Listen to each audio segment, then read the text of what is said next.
ሁሉም ክልሎችና ከተማ አስተዳደሮች ምክትል ፖሊስ ኮሚሽነሮችን ጨምሮ የተለያዩ የስራ ኃላፊዎች እንዲሁም የአይቲ ባለሙያዎች በተገኙበት የፋይዳ መታወቂያን በተመለከተ የሚመክር መድረክ ተካሂዷል።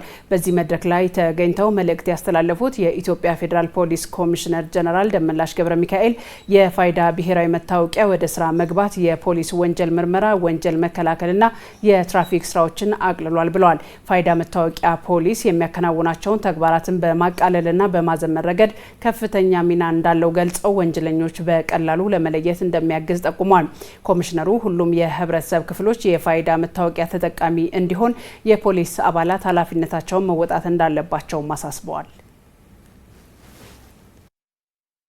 አንድ ሰው በ7 በ8 መታወቂያ የሚጠቀመው በተለያየ ወንጀል ፈጽሞ የሚያመልጠውን እንደዚሁ ደግሞ ትክክለኛነቱንም ለማረጋገጥ የሚፈልገውን የህብረተሰብ ክፍል ለመለየት በቀላሉ የሚያግዝ ስለሆነ ይሄ ለጸጥታ ለደህንነት ስራ በጣም ትልቅ ጠቀሜታ ያለውና አሁንም እየተሰራ ባለውና አሁን በተደረሰው አገልግሎት እንኳን በወንጀል ምርመራ ስራችን፣ በወንጀል መከላከል ስራችን፣ በትራፊክ ስራዎቻችን ላይ በጣም ትልቅ ለውጥ እየመጣ እንደሆነ በየቀኑ ቁርኝት ያለው ከናሽናል መታወቂያ ፕሮግራም ጋር የተገናኘን የምንሰራቸው ስራዎች እያደጉ መሆኑን ያሳያል ማለት ነው።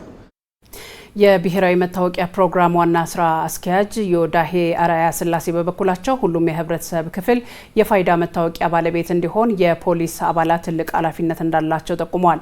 ማንነትን መካድና ማጭበርበር የማይቻልበት ሀገር ለመፍጠር ፖሊስ ለሚያደርገው ሁለንተናዊ ጥረት የፋይዳ መታወቂያ ትልቅ አበርክቶ እንደሚኖረውም አስገንዝበዋል።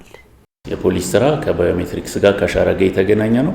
ዲጂታል መታወቂያም ዋና መተማመኛው ይሄ የአሻራ ስርዓቱ ነው። ፋይዳ በባዮሜትሪክስ የጣት፣ የፊት፣ የአይን አሻራ ይወስዳል። ያን ወስዶ ልዩ የሆነ ማንነትን ይፈጥራል። በዚህ ወቅት ይሄ ጎስት አይደንቲቲ የሚባሉት ጎስት አይደንቲቲ ማለት ተወጣቶ የተፈጠረ ማንነት፣ ልዩ ያልሆነ ማንነትን ማጥፋት ይቻላል። እነዚህም 3 አይነት ባዮሜትሪክሶች ስለሚወስድ ስለዚህ የሐሰት ሰነዶችን ይቀንሳል። የሳምንቱ 1 ሚሊዮን ሰዎች የፋይዳ መታወቂያ ምዝገባ እያደረጉ መሆኑን እንዲሁም እስካሁን የፋይዳ ተጠቃሚዎች ቁጥር 38 ሚሊዮን መድረሱ ተነግሯል። ባልደረባችን መራኦል ከድር ነው የዘገበው።